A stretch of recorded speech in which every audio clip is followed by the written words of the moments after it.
Análise do Bitcoin hoje, sobre preço, sobre macro, sobre tudo aquilo que engloba o universo do Bitcoin em relação às projeções futuras, aquilo que a gente tem de dados para poder analisar e projetar o que deve vir aí pela frente. Faz bastante tempo que eu não faço isso aqui no canal, hoje eu resumi alguns dados aqui para a gente entender também, entre outras coisas, essa queda recente, que inclusive do topo de 2023 até agora, a faixa aqui dos 26 mil dólares, uma queda de aproximadamente 18%. Só que vale lembrar que de dezembro para cá o Bitcoin subiu bastante e mesmo considerando essa queda, ou seja, de lá até hoje, o preço apresenta aqui uma alta ainda de 58%. E falando em 26 mil dólares, o meu objetivo aqui é ajudar a te responder se essa faixa dos 26 mil é uma oportunidade ou a gente deve esperar que o Bitcoin caia mais e a gente aguarda uma oportunidade ainda melhor. Quais são as perspectivas? E para entender as perspectivas, eu gosto sempre de analisar os dois lados, né? Tanto a parte gráfica quanto aquilo que a gente tem de cenários. Já que o Bitcoin não apresenta balanços como empresas, a gente consegue entender o Bitcoin mais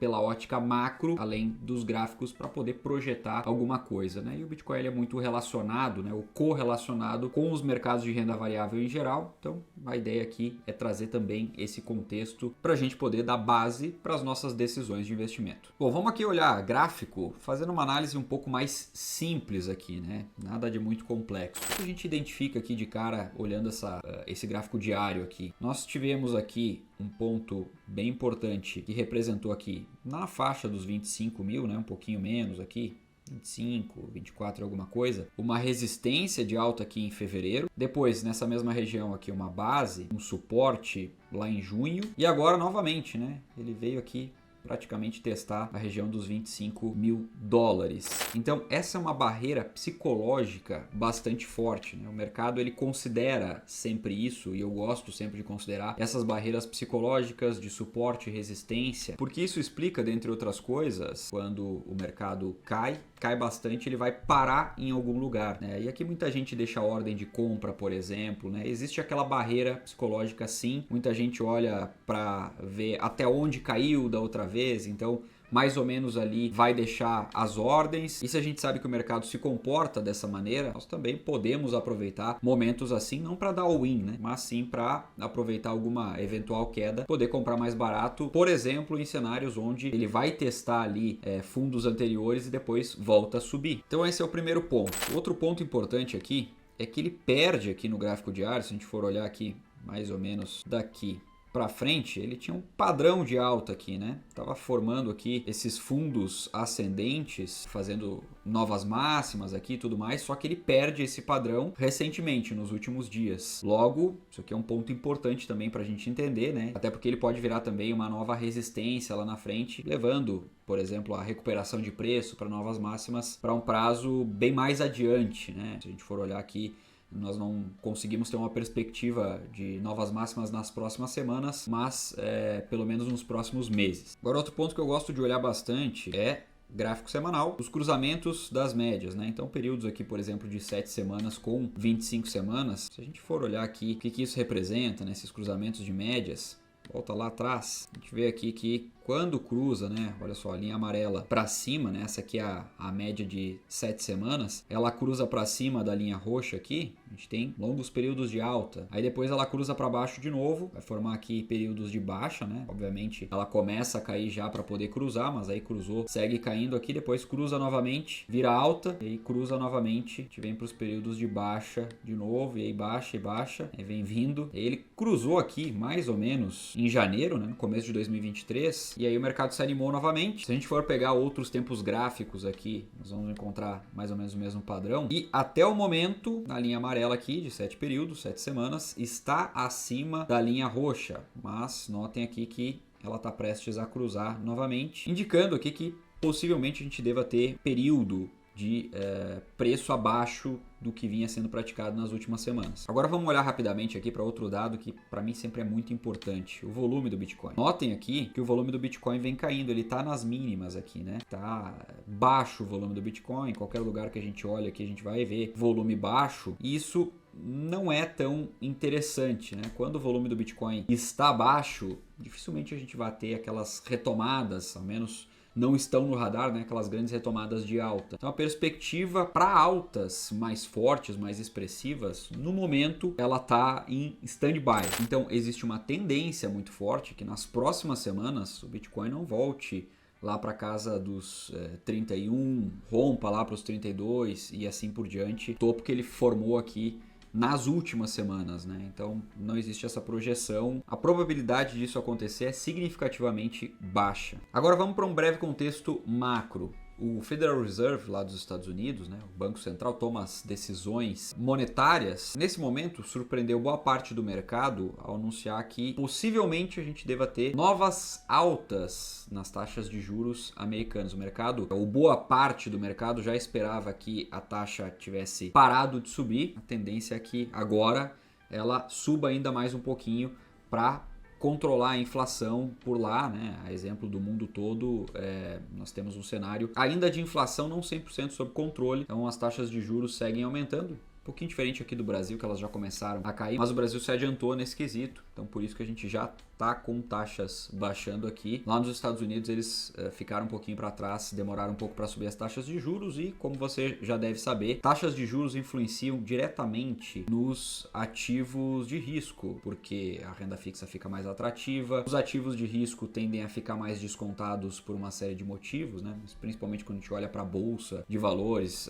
precisa aplicar uma taxa de desconto maior lá nas ações, isso impacta diretamente nos preços, fora a própria atratividade da renda fixa, por exemplo, né? O investidor ganha mais para deixar o dinheiro em segurança, então ele fica menos propenso a arriscar. E como o mercado todo é uma grande arbitragem, sempre que se elevam as expectativas de juros, etc., não sai só dinheiro dos mercados de renda variável em relação às empresas, os mercados de bolsa, por exemplo, né? Tendem a sair também do Bitcoin, de outros ativos de risco, porque afinal de contas, se eu tenho ativos de risco aqui, uma cesta de ativos, um está muito mais valorizado do que o outro, existe uma tendência do investidor vender um pouquinho desse para poder comprar um pouquinho desse outro, já que muito provavelmente aqui encontram-se algumas oportunidades, né? E aqui provavelmente realização de lucro. Então o mercado sempre tende a se equilibrar. É importante a gente entender e conseguir enxergar sobre essa ótica. E falando de bolsas internacionais, exemplo do que a gente tem visto aqui no Brasil, uma queda não muito significativa, mas vários dias de queda, inclusive a gente não sabe exatamente onde é que vai parar, porque a bolsa segue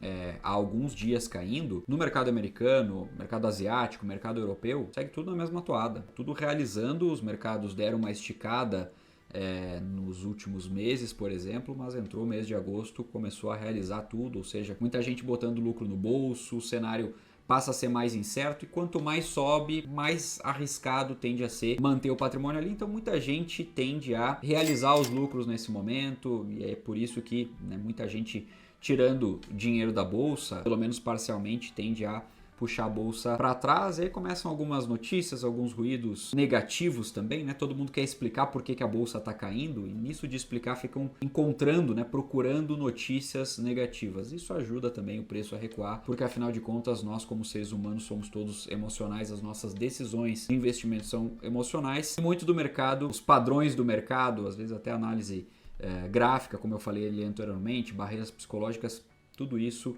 acaba sendo reflexo do emocional do ser humano como um todo. Outro detalhe importante é que o DXY, o índice do dólar, né, o dólar frente a uma cesta de outras moedas do mundo, ele vem se apreciando, né? Ele tinha caído bastante também, principalmente no segundo trimestre do ano, e aí depois ele começou a se apreciar, né? Começou a valorizar novamente. E ele tem hoje uma correlação negativa com o Bitcoin, né? O Bitcoin tem uma correlação negativa com ele, ou seja, quando o DXY, o índice do dólar, está subindo, o Bitcoin enfraquece um pouco, né? Ele vai tender ali a cair e o oposto também acontece. Quando o DXY começa a enfraquecer, o Bitcoin tende a se apreciar. A gente tem notado também esse padrão e é importante saber que o DXY vem subindo, bolsa americana vem caindo, bolsas globais, e é natural que diante desse cenário também o Bitcoin seja pressionado para baixo, né? Os preços também tendem a ficar em níveis menores, cair.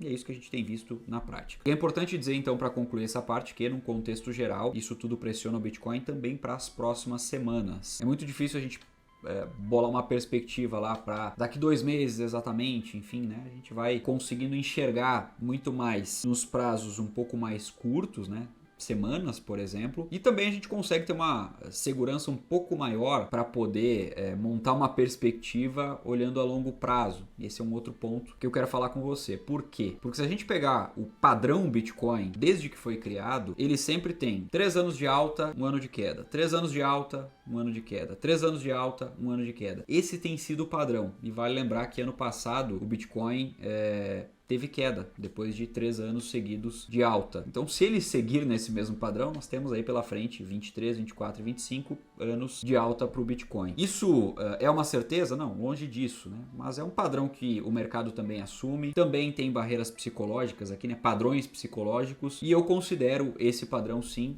e eu recomendo que você também considere no todo esse padrão para entender um pouquinho o comportamento do Bitcoin a longo prazo. Esse ano nós já estamos no azul no Bitcoin e eu enxergo como uma tendência bastante forte dele terminar no azul, né? Terminar positivo. E é justamente aí que entra a questão de: é uma oportunidade nos 26 mil ou não é uma oportunidade nos 26 mil? Como nós temos uma incerteza, embora uma pequena, né? Uma leve tendência de que o Bitcoin ainda caia mais um pouco, eu diria aqui que temos uma probabilidade de 65% de queda, mas eu não tenho bola de cristal, não sei, não tenho certeza, né? Tô aqui trocando ideia com você e expondo o meu ponto de vista como economista também. E o que é importante dizer aqui é que se você compra Bitcoin para especular, pura e simplesmente, você tem outros mercados para atuar, pode ganhar inclusive na queda do Bitcoin, enfim, influencia pouco essa perspectiva para as próximas semanas, meses e anos. Agora, se assim como eu, você compra Bitcoin para acumular para longo prazo, eu enxergo sim esse momento como bastante atrativo para você acumular mais por menos. Não à toa nós já temos uma queda assim de 18%, não deve ser ignorada, e por mais que o Bitcoin caia mais, nós não temos certeza de que isso vai acontecer. Então esse momento que possivelmente nós tenhamos aqui uma lateralização ou o Bitcoin não oscilando tanto nos próximos dias, eu devo acumular mais Bitcoin. Então, qual é a estratégia que eu estou utilizando? E você é livre para